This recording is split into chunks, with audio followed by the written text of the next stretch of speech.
Welcome to my channel. To all you citizens worldwide, don't forget to like and subscribe. And if you're not a subscriber, please subscribe for more accurate information on the stimulus update and things that are going around the world that we are not hearing on the media. So let's get started. Stimulus update. 9 things to know as IRS begins issuing payments for families Thursday. Staten Island, New York. Today, the first day that millions of American families will start to see monthly payments from their federal government to help support their children. On Thursday, July 15, the IRS began distributing monthly payments through the Child Tax Credit Program, which was expanded this year through the $1.9 trillion American Rescue Plan. From eligibility requirements to payment amounts to a potential permanent expansion, here's everything you need to know about the Child Tax Program. How much is it?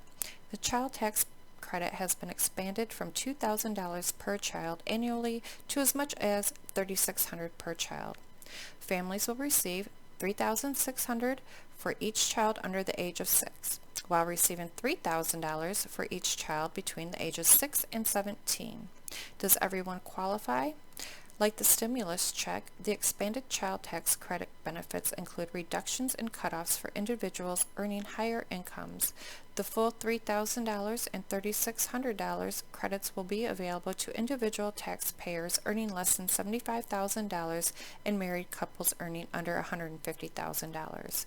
However, payments will be reduced for anyone earning above the aforementioned thresholds.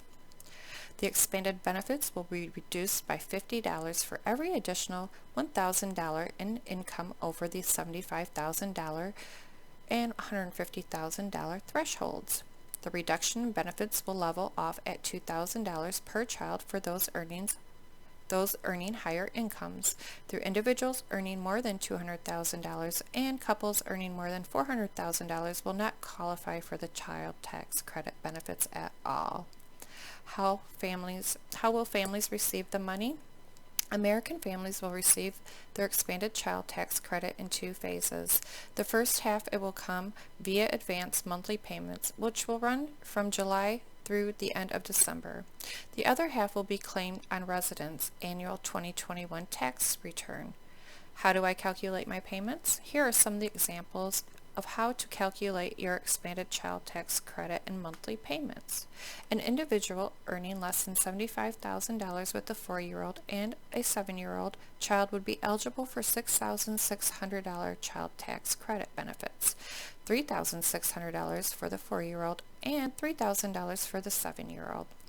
This person receives monthly payments of $550 from July to December, totaling $3,300 over the 6-month span. The individual will receive the remaining $3,300 through the 2021 tax return. But what if your higher income results in reductions? Let's use the same example as before, except at this time, the individual is earning $85,000 instead of earning less than $75,000. The individual still has a 4-year-old and a 7-year-old child, but will now receive a lower credit for each one due to the income reductions. Because the individual earns $10,000 more than the $75,000 threshold, and the benefits will be reduced by $500 for each child. Now, instead of receiving a total of $6,600, the individual will receive a total of $5,600 in child tax credit benefits, $3,100 for the 4-year-old and $2,500 for the 7-year-old. Half of the $5,600, totaling $2,800, will be awarded in monthly payments over a 6-month span, meaning this individual will receive $466.67 per month and receive the remaining $2,800 through their 2021 tax return. How will monthly payments be sent out? The IRS will be sending payments via direct deposit into bank accounts on file. All other families will receive payments in the form of a check. Once the check is received, families looking to switch their payment method can update their bank account information for future direct deposits by using the Child Tax Credit Update portal. The second payment is scheduled for August 13th.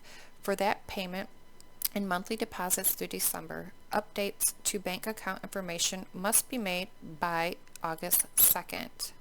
Opting out of monthly payments, Americans who would rather receive the entire child tax credit as a lump sum when they file their 2021 taxes can opt out of the monthly advance payment model using the IRS Child Tax Credit Update Portal. Do I need to enroll? Eligible residents who have filed their tax returns in 2019 or 2020 or who signed up to receive a stimulus check from the IRS have automatically enrolled in the program and do not have to take any action to begin receiving payments this week. Those who did not file taxes or sign up for a stimulus check can enroll in the program through the White House's non-filer website. How long will expanded benefits last? As of now, the expansion of the Child Tax Credit Program has been approved for 2021, but President Joe Biden and various lawmakers have expressed interest in making the program's expansion permanent. Just as Americans came through in support of the American Rescue Plan, we are asking Americans to come together to build support and awareness for this vital tax relief for families, to help us extend it for years to come, which would be very awesome. Impact of expanded child tax credit. According to the Center on Budget and Policy Priorities, the expansion of the child tax credit will lift over 4.1 million American children out of poverty, reducing the number of children living in poverty in the United States by 40%, which is great to hear. And I have a video also I want you guys to watch. It's some more updated information. It is, there's still stimulus that you can fuel economic growth. Yardini. So let's listen to what they have to say. It's like a 3-minute video. So here we go. To add a market voice to the conversation now, Ed Yardeni is president of Yardeni Research. A couple of things to talk about, Ed. I was talking about you earlier. Glad that we have you on. Number one, let's just address what we were just talking about, and that is whether the Fed has the tools and the foresight to be able to control inflation if it's already sort of baked in. And we go back, you remember, you were around. I mean, when it gets bad, it's hard to handle if you let it get out of control. That's what we saw. Could that happen again? Or is well, yeah, I mean, Joe, the Fed officials have been talking about what they believe is the fact that they have tools for dealing with inflation, and they just keep using this term tools. Well, what are they actually talking about? The only tool I know of is to tighten credit policy, to raise interest rates, to stop buying bonds. So if, in fact, they come around to the conclusion that there's more of an inflation problem and more persistent problem than they anticipated, they'd have to raise interest rates, and then they take the risk of causing a recession. I mean, that's what Volcker did to bring inflation down. That's really the only precedent we have for a tool environment to bring inflation down, is raise interest rates. The other issue that just occurred to me is that I'm trying to figure out whether inflationary expectations can become reality before they actually should be. Because right now we've got bottlenecks. We know chips, reopening, it all makes sense why we're seeing, trying to get people to come back to work, so you got to raise their wages. So it very well could be transitory. But we also have a very activist administration that controls both houses, essentially. Right. So the 4.1 trillion is probably not just someone's fantasy. It could come close to happening. Right. And I can't imagine how that isn't something that a monetarist would say, that's going to, down the road, that is going to cause inflation. Can it already be happening based on the prospect of that happening? Well, I think clearly there's a prospect for even more fiscal stimulus coming out of Congress. But meanwhile, if you look at M2 is $5 trillion higher now than it was right before the pandemic. M2 is basically equivalent to a year's worth of nominal GDP, which is an all-time record high. A lot of people look at the velocity variable. They look at nominal GDP divided by M2.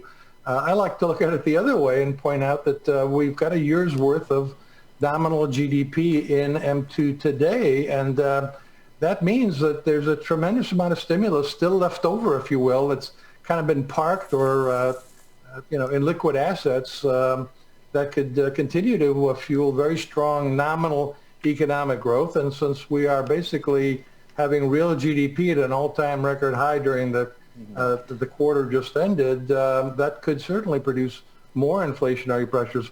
Look, the Fed keeps talking about bottlenecks and about base effect, but there are lots of variables that suggest that the longer that they hold off on raising interest rates, first tapering, then raising interest rates, the more that they risk putting inflation into the system on a more permanent basis.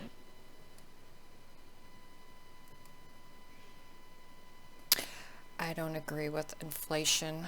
I don't know what your guys' suggestions and comments will be, but I don't think raising our interest rates is going to solve everything.